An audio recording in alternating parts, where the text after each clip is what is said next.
Hey guys, hope you guys are doing well. We are going to continue our lesson on shading. In the previous video, you saw detailed information about basic forms and how the shading is happening according to the shape. And then you also had exposure to creating shades from light to dark by applying more pressure. In this handout that you guys have, there are some good examples that I'm going to quickly go over before we get started. So here it's showing you step by step how you can make a skirt and then how you go around shading that. Next page, we have some good example. I purposefully put those here, and you're completely okay to just go over this for practicing, whether you're using paint or black and white. It's really for you to recognize and train your eyes to see, for example, here is a really dark shade, here is medium shade, gradually it's becoming lighter, and where the light is hitting, it's almost white. Right, these are more examples. And more examples. Now, the purpose of this video is not for fine art shading, rather it's for fashion illustration, a quick method of sketching and shading to give you ideas, or like, yes, that's really, it is like how you want to think about shading in fashion. That's really the purpose of this.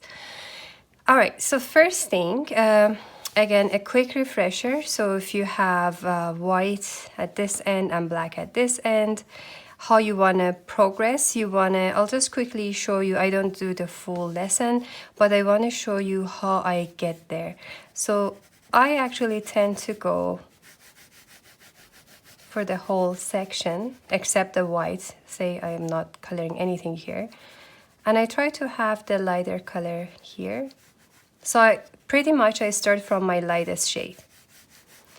And then I start to make it a little darker. So I'm gonna leave that part. Starting from here, I'll apply a little more pressure so I get a little darker shade. And then similar, so the next portion from here, I let that go and I make a new layer on top of this part. And then same, gradually I darken it and apply more pressure. And you could do this using your HB pencil. Ideally, if you do have 2B, it would be much better for fashion illustration. There you go. So that as simple as that. So you can see a gradual movement. And the white, we just leave it as white. You could also use paper towels or Q-tip like this to soften your shades if you choose to. I'm just showing you ideas, right? This is just brainstorming pretty much. So if you want to create a little lighter color, I could go smudge the edge. And if you're doing that, you kind of want to go over everything to have that cohesive look, right? And then you could always stop, apply more pigments or graphite, sorry. And these techniques, you could use them with your regular black and white, or you could just use colors. That's why I had some pencil crayon out. Maybe I'll do a quick demo on that too. So that's one thing. And then you're going to mainly focus on, let me fold this side so my hand doesn't get dirty, because you can, smudge it. Another main thing in fashion illustration are creating folds for your fabric. So as you guys know, this is how you can create folds, and there are a variety of methods. I talked about them in earlier videos in illustration 1. Now, areas that you want to recognize in terms of light and dark. Depending on where your light source is, that will change. So for example, say our light source is right here. First of all those loops, they are gonna be very, very dark, like almost black. Why? Because they're inside of your fabric, right? And that by itself starts to create dimension. Step 2, we are going to recognize the lightest area of your fabric folds, and you're going to leave it as white. And that's very important. You don't want to shade it. You don't want to even put a light tint, nothing. So here's our darkest. Then you're going to recognize the lightest. So I would say when the light is coming here, this area most likely is going to remain white. Same for all of those, right? So you could, to start off, you could draw some shapes, reminding yourself that you're not gonna color or shade anything there. They're gonna stay white. Or not. If you can memorize them, it's better not to do. But to start off, it's a good idea to use that as a helper. Then you're going to see that, okay, well, the light is hitting here, and it can become like gradually darker and darker and darker, all the way until you see the next fold. So this fold, in fact, is another lightest part. Right? Now, let me apply that for you so you see what I mean.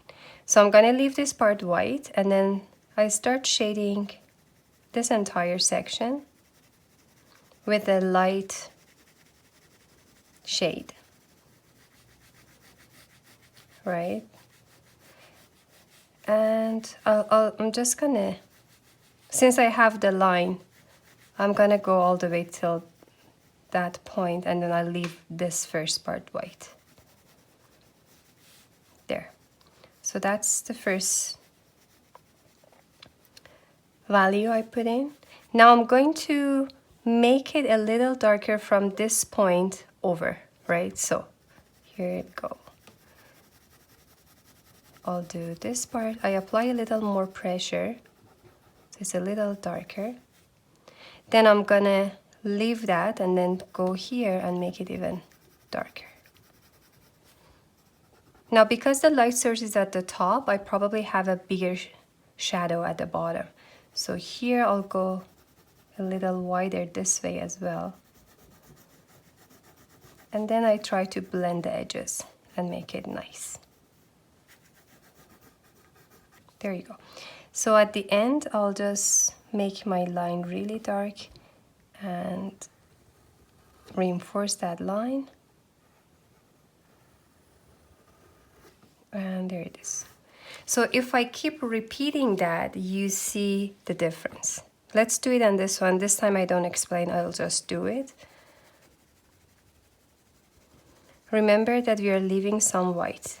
You don't want to kill the white. If you do, it's not going to become dimensional. So that is very important.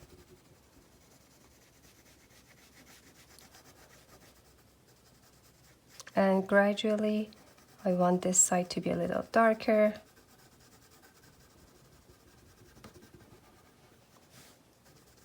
So on and so forth.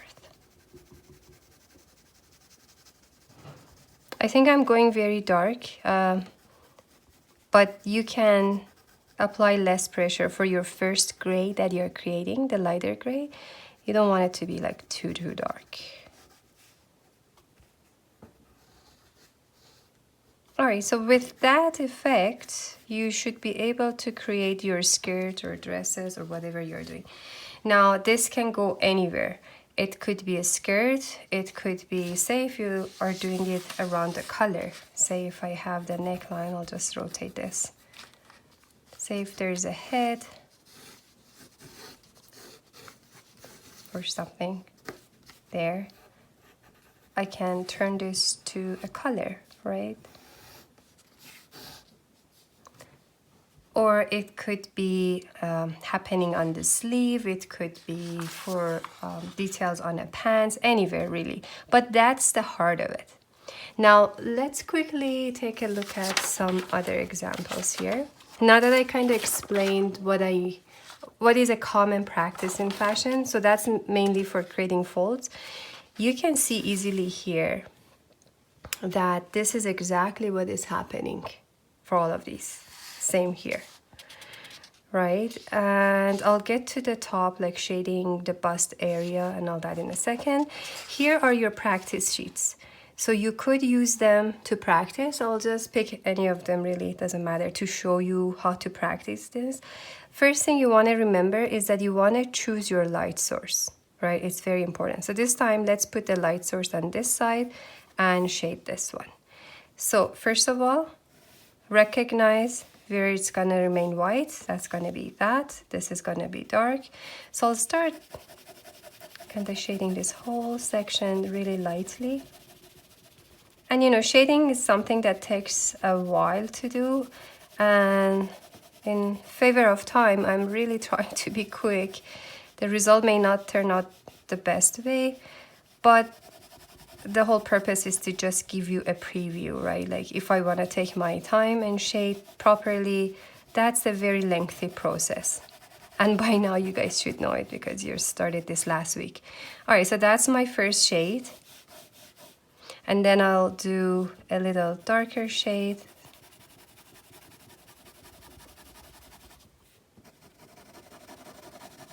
And you could also do cross-hatching if that's something you like to do.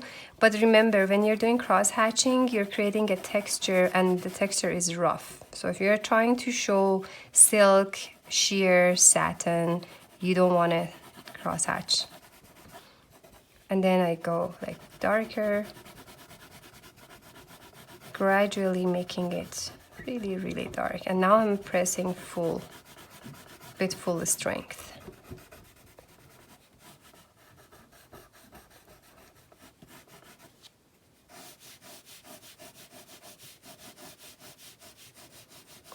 You know, there. So I drew that line to show you the white area, but I actually don't like doing it because it's messing this up. So next full, and then here inside, you want to make that really dark because there's a shadow inside. And this line is going to be dark. Right, so with that technique, you could take any of these ones. So here I'll show you how to put the light in the center. Say the light source is right in the middle. So you're going to keep the middle light and then go a little darker, darker, all the way to really dark. This is more like a symmetrical version. So if I do shade either side of these, okay, this time I'm not drawing my outline for the white, rather I just told you because you see it makes it kind of messy. All right, so I have that first. It's pretty dark now and I lighten it up a little more. And then that's it, I'll just leave the middle white. White of the paper is essential for both watercolor shading and with acrylic, paint versus black and white. And this side is casting shadow because the fold is underneath, right? So here you want to go darker.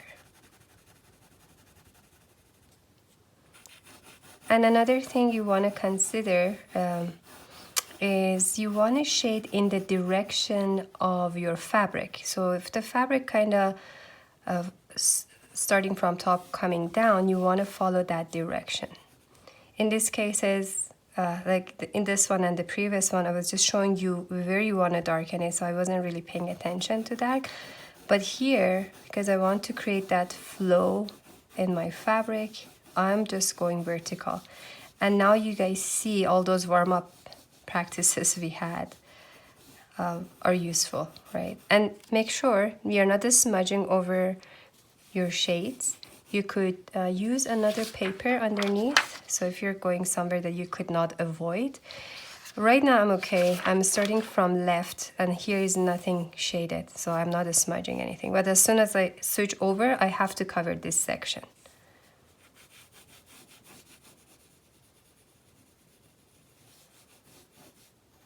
There you go. And then these lines, the actual fold, are pretty dark and inside is dark too.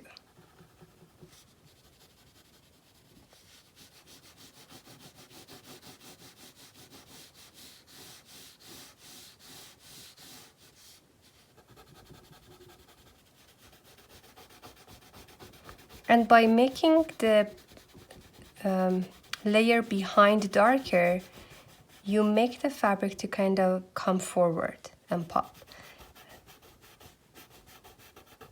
So that all creates optical illusion, and then you think it has more dimension.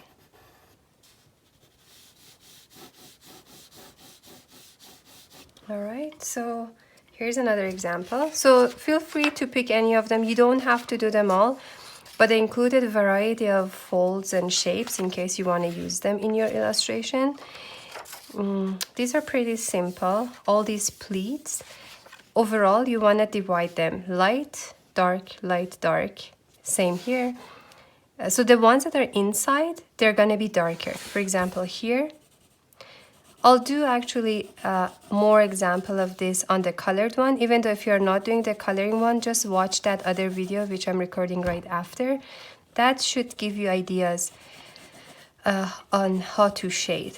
And if you're using coloring, because your brush is a little larger, this whole process is much faster, right? So, but my point was that you're going to make these darker, which are inside of your fold, and then here this is on the surface, so it's going to be lighter. You just shade according to your light source. If the light source is in the middle, you keep the middle light, gradually make it darker. If the light is coming from the right, you keep everything on the right light, gradually going to dark, and the other way. All right, so I also prepared some other examples which I'll use for coloring. So these are some sketches I just made. Light sources on top left hand side. So everything at the top is gonna gradually be it's gonna be lighter, gradually becoming darker towards bottom and towards left. So you have a movement this way, right? And then this area that I designated, that's gonna remain white. Right, so that's going to be white. Same thing if when you're coloring your skin, if you want to keep some white, and then wherever the light is reflecting, you want to keep it white. Yeah, so these ones, they're all like different ones. I think this might be a good example for showing the shading from the center. So if you put your light source at the top, you could keep everything in the middle white, and then light color, darker tone, all the way. And that would apply to these individual folds, to those individual folds, to the body. Now for the body part, since the light is at the top and the bust line is right here, so you usually cast the shadow under the bust right there. And then since it's right in the middle, we have the two sides a little darker too. Right, so regardless of the design, you want to consider all of these. As you see, like I'm going over some detail, but that's all right. I'm gonna keep everything a little darker. Right, so that's the general form. And I would consider this as like my light or maybe medium. I could still go a little lighter. Down here, I'll go a little darker to form the shape of the bust. And then I extend that darker shade a little, but this time it's going to be very narrow, not very wide.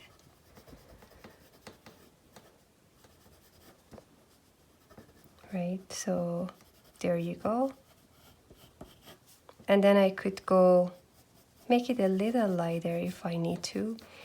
And I will keep the middle really white. Right, if you were doing this in color, say if this dress was in blue, I would still keep like a very sharp white, but then I would start, like I would not keep this whole thing white. I would probably have like a really light blue over here. I could still do it in the shades too, but now because I did that, I have to go ahead and make this a little darker. I hope you get the idea. It's all about gradual movements of shades. All right. Now, if I want to do this whole thing, it's going to be about an hour-long video. I will stop here. And I think that will give you enough to start, and I'll include some of the finished example on our website. Here's another example. So all these parts, these are all white. They're going to remain white, right? And then these guys are going to be very, very dark inside your fold. I hope this would give you a good starting point, guys. I will see you in the next video. Take care.